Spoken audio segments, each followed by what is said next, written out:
I'd like to start my speech in three, two, one. Progress is hard, but stagnation is even harder. Pick your hard. Honorable adjudicators, my fellow speakers, and my worthy opponents, greetings to you all. I, as the Prime Minister, will do 5 things in this debate. First of all, I will define the key terms in the motion that states, to maximize effectiveness and competitiveness, this House will completely overhaul the current education system. Then, 2, I will frame the debate in a way that we are going to be proposing our stand. 3, I will state our burdens and metrics in order to suggest which sides win. And 4, I will characterize what an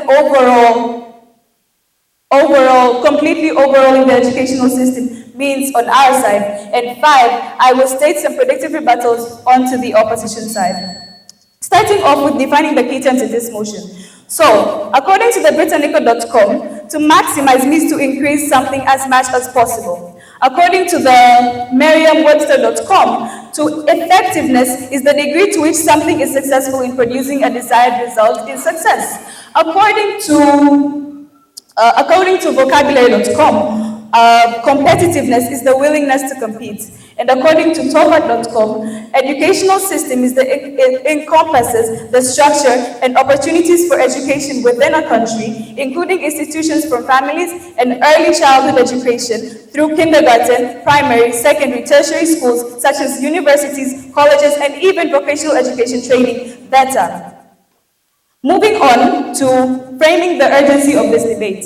So as our side, we would like to add something to the motion of today. We would like to maximize effectiveness and increase competitiveness in our educational system, but we will not completely overhaul the whole educational system. We will only deal with the aspects that need to be completely overhauled. So as you can see, it is not everything in the educational system that needs to be changed. It is not everything that has a problem with, but we are going to be dealing with the things that do have a problem with, and which are going to be stated later in my speech and my fellow speakers' speeches. Moving on, I would like to state our burdens and metrics that will decide who wins this debate.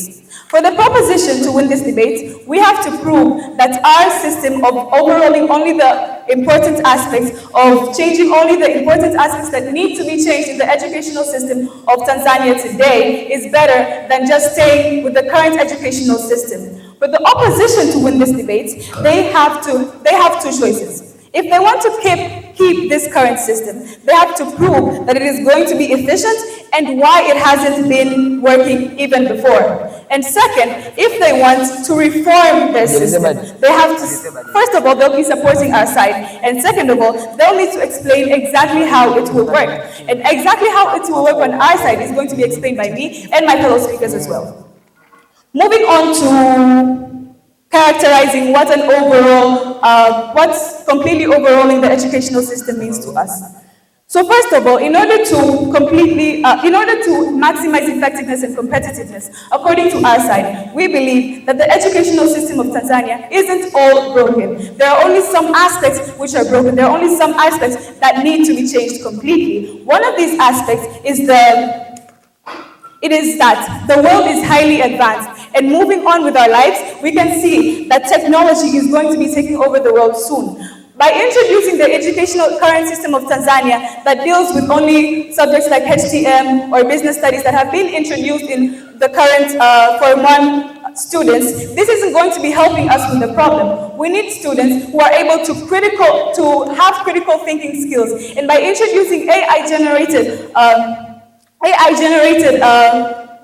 apps, for example, ChatGPT, this is going to be reducing their critical thinking. So in fact, when the government of Tanzania has introduced AI-generated apps, and by allowing students to use this as their educational system, sometimes they don't even use their critical thinking skills at all. They just go to ChatGPT and just ask the question, and whatever they say is the answer to whatever question they were asked. This increases dependency on these apps, and it is reducing the critical thinking, thus reducing the effectiveness and competitiveness of our younger generation. The second thing we have noticed in the educational system of currently is that there is a highly advanced in technology, as stated before, but there is not much education on the moral skills on how we are going to help our younger generation. As we can see now, we have very many students who are being affected by cyberbullying in the internet, but the government isn't really doing anything in the schools to teach these students in order to help them. In order to help these students, we need to teach them, we need to introduce this newly educational system of combating this part in the educational system in order to make sure that they are competitive and effective enough for the future. Moving on, I would like to provide some predictive rebuttals onto the other side. So the opposition side might come up here and say that it provides a financial burden, that adding more things for the government to do, that adding more things for the education ministry to do might provide a financial burden for our country. Well, everything has a price. And on top of that, we are doing this for a better future. So this isn't more of a sacrifice, it's more of an investment in our younger generation. Also, they might also come here and say that it is rapid and it is not, the country doesn't need this sort of change. But actually, the country, this is going to be done gradually and according to the demand and when the need arises in the country. And with this, I would like not be more proud to support the proposition side. Thank you.